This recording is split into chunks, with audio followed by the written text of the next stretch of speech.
जन्म लिया है, तब से ये ब्रज की शोभा, बड़े बड़े जो लोक हैं, चाहे वो स्वर्ग हो, चाहे वो बैकुंठ ही क्यों ना हो, लेकिन उस बैकुंठ से भी यदि ज्यादा कोई शोभायमान है तो वो है ब्रज। जयत तेधिकम जन्मनाम ब्रज। आपका जन्म ब्रज में जब से हो गया, पहले तो नहीं था। ये ब्रज की शोभा, ब्रज की महिमा उतनी पहले नहीं थी, लेकिन कब से बढ़ गई? जब से जन्मनाम ब्रज, आपका जन्म इस ब्रज भूमि में हो गया। जब से आप इस ब्रज भूमि में आए, तब से इस ब्रज की शोभा बैकुंठ आदि लोकों से अधिक हो गई है।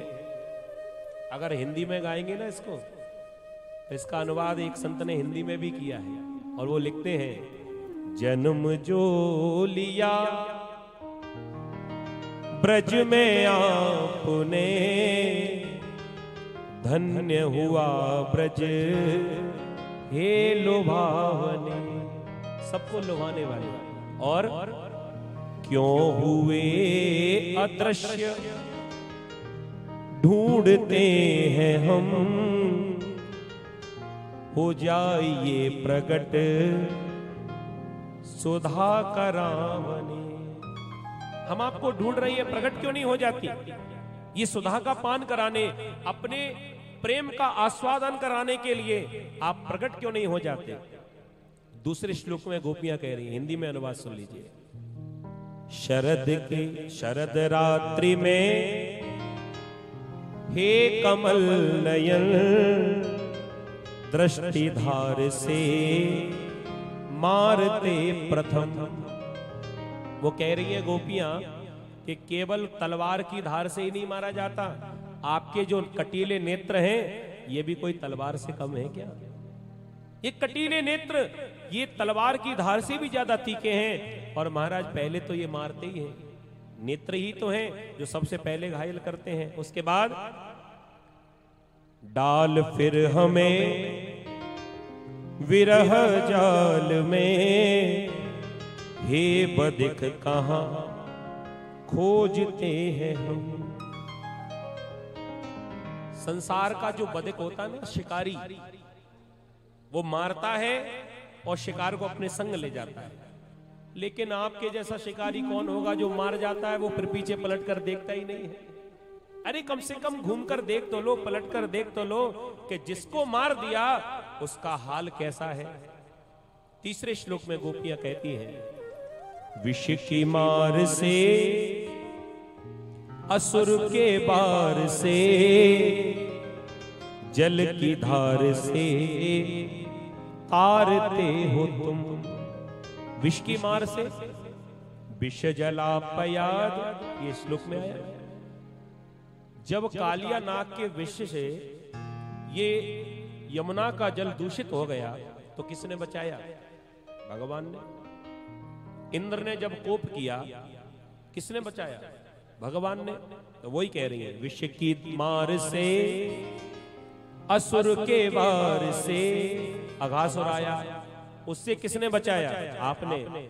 जल की धार से, इंद्र के कोप से तारते हो तुम। और प्रेम सिंधु में डूबते हैं हम, क्यों न प्राणपति उबारते हो तुम। हम ये प्रेम सिंधु में डूबते जा रहे हैं, कृपा करके आप हमको इस भव पार से, इस भव से पार क्यों नहीं करते हो? हम डूबते जा रहे हैं प्रभु। आगे गोपियां कहती हैं, गोप पुत्र हो, ग्वाल बाल हो ना, तो गोप पुत्र हो, यशोदा के लाल हो, लगता नहीं हमें इतने कठोर तुम। ये गोपियों को पहले ही पता लग गया कि तुम यशोदा के पुत्र तो हो नहीं सकते, क्योंकि मैया यशोदा तो कितनी भावुक हैं, और माता पिता का लक्षण आपके भीतर दिखाई नहीं पड़ता। कैसे तुम नंद के लाल हो? तुम तो बड़े निर्दयी हो।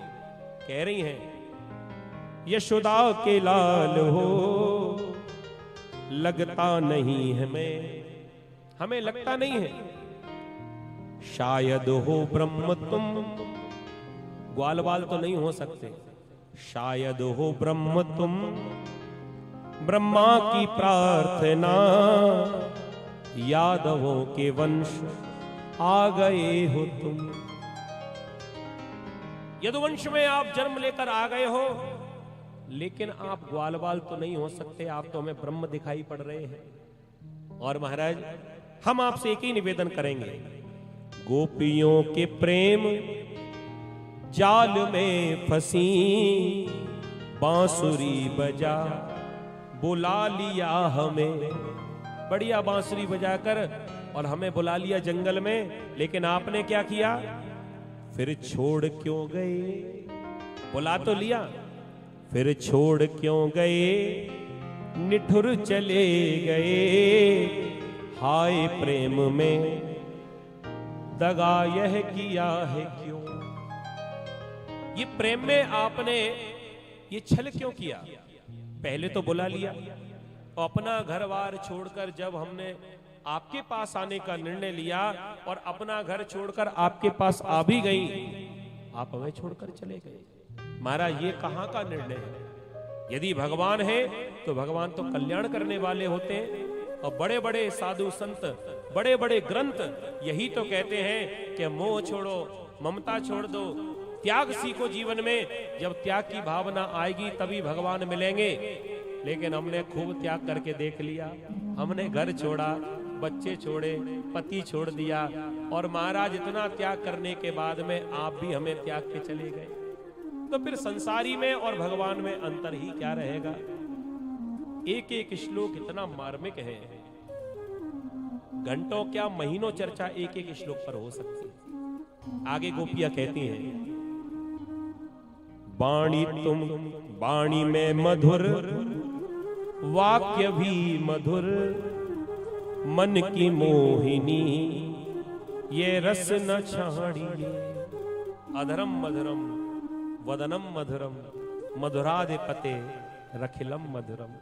भगवान की वाणी भी मधुर, बांसुरी भी मधुर, दृष्टि भी मधुर, चरण भी मधुर, हाथ भी मधुर, जीवन भी मधुर, और जो इनकी शरण में आ जाए वो भी मधुर, उसका भी जीवन मधुर हो जाए। तो गोपियां कहती हैं कि महाराज ये जो सब मधुराधिर मधुर है, ये कहीं कड़वा ना हो जाए।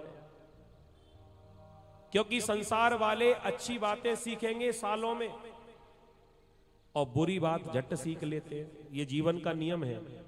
नेगेटिव बात हम पर असर बहुत जल्दी करती है, बुरी और अच्छी बात सालों में असर करेगी। आप प्रैक्टिकल कर लेना। कोई एक बोतल दूध पिए, उसका असर तुरंत होगा क्या? बताओ जरा। और कोई एक बोतल शराब पिए, उसका असर तुरंत होगा कि नहीं? 15-20 मिनट में तो झूमने लगा, नहीं गाड़ी तो तेरा भाई चलाएगा, है ना, तुरंत झूमने लग जाए।